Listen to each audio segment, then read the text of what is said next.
Hello and welcome to Family Bond, where we explore the real stories, struggles, and strength behind the family we build. My name is Emilia and I'm your host. Today's conversation hits deep, especially as we celebrate and reflect on fatherhood. The topic is the burden of provider. Is financial pressure destroying modern fatherhood? For generations, men have been raised to believe that their value in the home begins and ends with provision. But is that pressure silently breaking them? To help us unpack this, I am joined by a brilliant guest, a legal professional, a husband and a father, someone who understands this burden both professionally and personally. You know how we do it here on Family Bond. We allow our guests to introduce themselves before we dig in. You're welcome, sir. Thank you very much. It's good to have you here. Thank you. Thank you. It's great to be here. All right, please, before we start, can you introduce yourself and tell our audience what you do for a living? Okay. My name is Chibuzo Biajunwa. I'm a legal practitioner. I'm a father of 3. Thank you very much. In many families, especially across Africa, being a father often means being the primary financial backbone of the family. Yeah. So I'm going to start from the beginning. Growing up, how was fatherhood modeled for you, and how was the role centered around? Was the role centered around provision or presence? Okay. Let me start by saying that I grew up in the 80s. In those days, fatherhood was more of financial provision. Okay. Yes, our parents weren't big on being present. Yes. So what we saw mostly were the financial provisions of fatherhood. You would have fathers that would travel for weeks, but for me, my own father,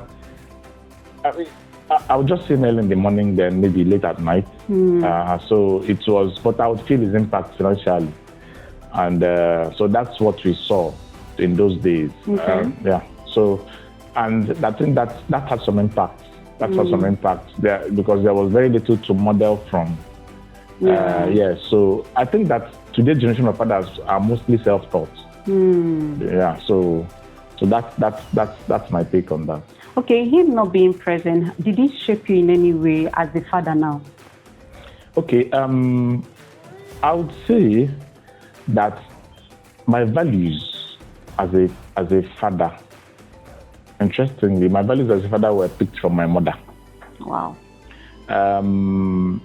Not that, of course, my father, you'd see him, my fathers, it was another thing. Fathers were, the average father was 9 to 5, either a 9 to 5 worker or a trader. But basically, they were not around during, their children would go to school, in the morning and come back around 2 in the afternoon, and then the father comes back in the evening. Yeah. So by that evening, you probably have about maybe maximum 2-3 hours to spend with a father before you go to bed. Yeah. Or the father goes to bed because he just came in from a hectic day. Yes. So you would spend most of your time with your mother and your father. So more often than not, what you will see is your mother telling, "I'll tell your father." Who more often than not they will hardly even see. Yeah. Okay, sir.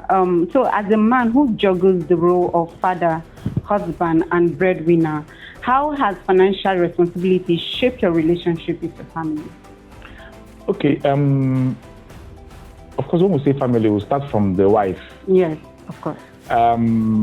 Of course, in the beginning, before children come along, there's complete time for romance. The responsibilities are not so much, so their finances are available for all of that, and then there's also all your time is on your wife. Yeah. But as soon as baby one comes, you start to, in fact, and interestingly, there's no place that they will teach you how to become a father. No. There's no school to say, okay, school of fatherhood, come and collect the degree. So you learn on the job. As soon as the baby one comes, you start to have to learn to divide your time between your wife and the baby. Then your finances will take a hit, from hospital bills, to diapers, to baby milk. So it starts to go down. In fact, without any prior planning, so as a father, you get into the journey without even realizing it. Yeah. More often than not, to get into the journey without realizing that, there are two people now. Yeah. So in the African setting, before long, there's baby 2, then there's baby 3, more. So as you're doing diapers for the present baby, you're doing school fees for the first one. So it's not the same thing anymore. Yeah. Believe it or not. And so you have to that attention. So it's a balancing act for a father to alternate between your duties as a husband to your wife and your duties as a father to the older children and as an associate nanny for the newborn. Thank you very much. Thank you, sir. So, has there ever been a time where you felt emotionally or mentally weighed down by the pressure of to always provide, and what did that look like for you? Okay, it would be unrealistic for any father to tell you that, there's no impact on financial pressure on them psychologically. But it differs from person to person. Yeah. Of course, dependent on their earning capacity. True. So, but a lot of things I have taken that I have taken to heart on this journey are from my own personal experiences. Okay. For instance, I know that as I speak, I'm from a family of 7. Okay. Of 7 children, and none of us now are still reliant on our parents for sustenance. In fact, it is us. The traffic has now turned. So, as a father, I am consoled by the fact that it's just for a while. It's a journey you embark on, and give or take 30, 40 years. In fact, you start to miss your children. So it's not a never-ending. So knowing that, I'm not weighed down by. I try my best to keep, to take it in stride. Okay. Okay, I want to ask a question off my script. When babies start coming, husband and wife tend to, what will I use now? Husband and wife tend to, drive away from each other. During this period, how were you able to still keep your relationship with your wife? Because a lot of people tend to pay more attention, let's say for the women, they tend to pay more attention to the baby, forgetting that the husband was there before the baby came. So how were you able to juggle this period in your marriage? Okay, let me reveal a secret. I think that's a lot of, I don't know about other men. I think I was well prepared for that aspect. I did quite some babysitting as a young person. Between my WAEC and university, I did a lot of babysitting, so I'm quite familiar with babies. Okay. So that's one. But now the secret is this. Women, the thing about women is that when they discover that you as a man is even more interested in their babies, it ticks off something in their head. They become more attracted to you. Okay. It's in fact, if you want to ensure as a man that your wife comes after you on the marriage bed, just go after your children.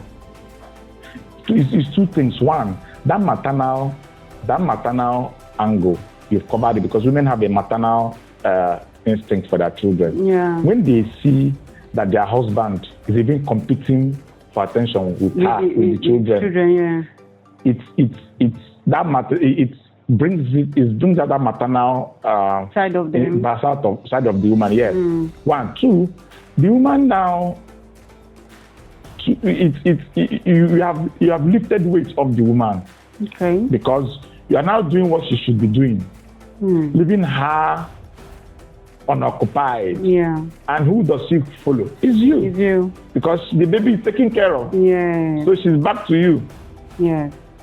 So that's the secret there. When you take care of a woman's children, you actually are attracting her attraction. Okay.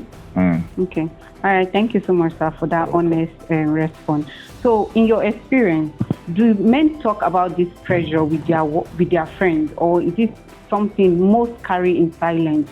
And why do you think so? Okay. I think men were programmed by society to chest. Let me use that word, to chest things, to chest pressure. Men, when women feel pressure, they vent. Yeah. Men were not programmed to vent. Men were programmed to bear their burdens in silence. But with the age of social, the tide is shifting a bit. With the age of social media now, there's more opportunity for men to interact. Even things they can't say to each other physically, they can speak about it on social media. I remember on my secondary school platform with these last holidays that just came in, somebody just said, "What betide you if your children are also at break after?" and somebody just said, "Cha arabala." That's the meaning. I'm crazy. This is crazy. I'm crazy. So so that's a way of men venting about their pressure. What it will be like, for instance, this period that after the holidays, children will still be at home to give for you to demand you for your time, your attention, your financing. Because when children are at home, you spend more money on food. Yes, exactly. Exactly. Okay, sir. You make mention of men were taught to check their emotions. So how do this financial expectation affect a man's ability to be emotionally available to his family? Okay. What happens is that if a man has a supportive wife, he doesn't have a choice but to vent to her. Okay. And interestingly, he does not vent everything. Why? He does not vent everything. He will simply, because of our training, because of our conditioning. Let me use the word conditioning. The society doesn't want a crying man. The society wants a man who an odogu. So an odogu will simply tell you, please, let's take it easy on this and this and that. But he will not be very clear about how his finances are looking. So that's the challenge in that thing. But because in as much as he wants to ventilate and let madam know that and children know that people should take it easy on this thing, he still doesn't also want to show weakness.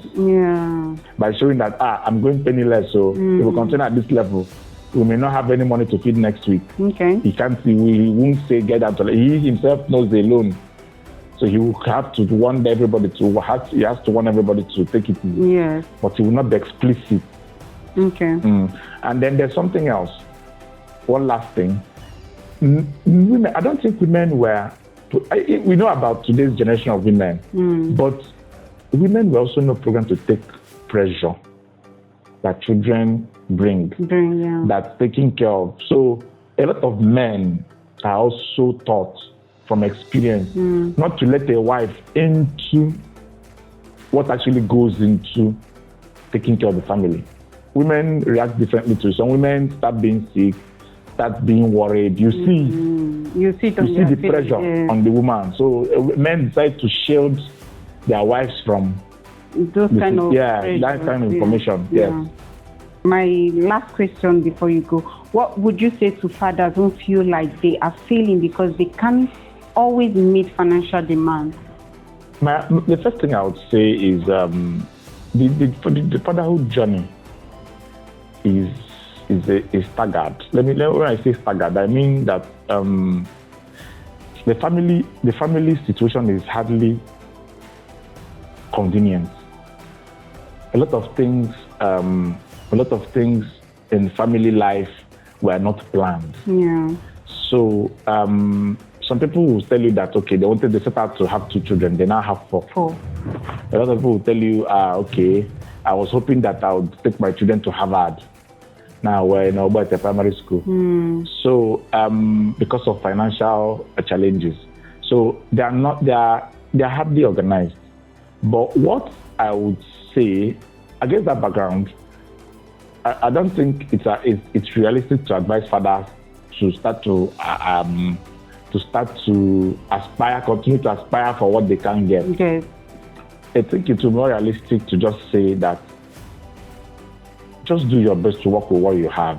True. The fact that you do not have what it takes to give your children the best that you can financially does not mean you can't be present in other things, like to give them good values, to prepare them for the life ahead, in fact, if you can't have, for instance, a lot of fathers are looking at when they will have money to take their children to lessons, to send their children to lessons. But you as a father can also teach your children.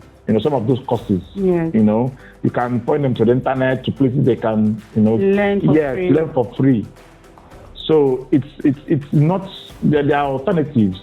Then when I say is staggered, then there are also a lot of fathers that didn't even know their children as babies. Maybe they eventually find out later on that, I have this as children, I have a child. So the father starts from there.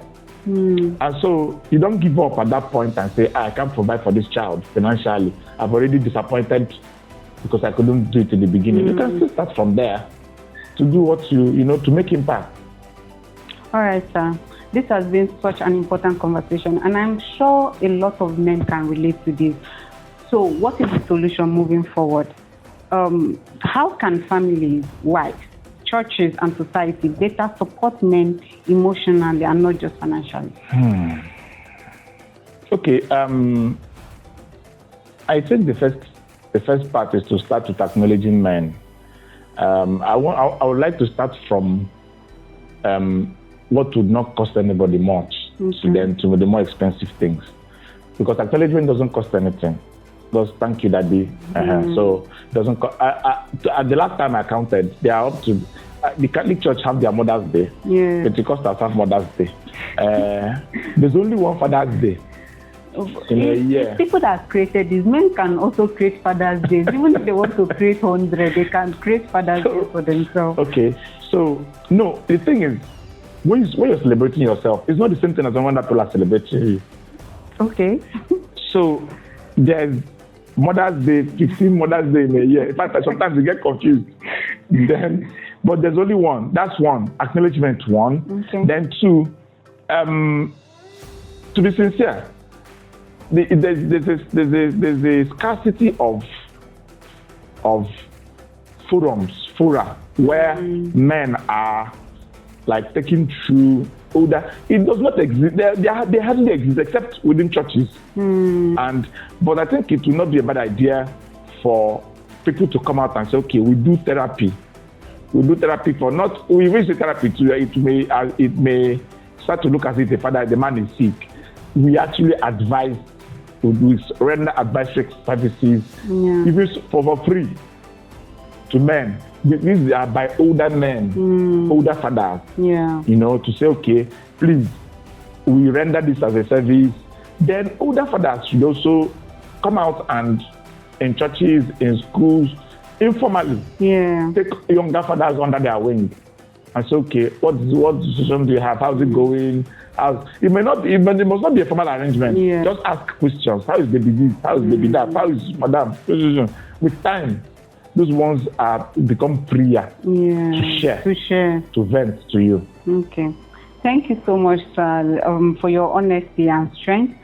Now, to everyone watching, we want to hear from you, especially the men. Do you feel pressure to always provide financially? And how does it affect your peace, your family, your joy? Let's open this conversation up. Drop your thoughts in the comments and let's support each other, one story at a time. To every father and husband watching, you are more than your paycheck. You are not weak for needing help. Let's start building homes where men can be vulnerable, where they are seen, where they are appreciated, and where they are heard. And to you, our Family Bond family, remember, building a strong home is everyone's responsibility.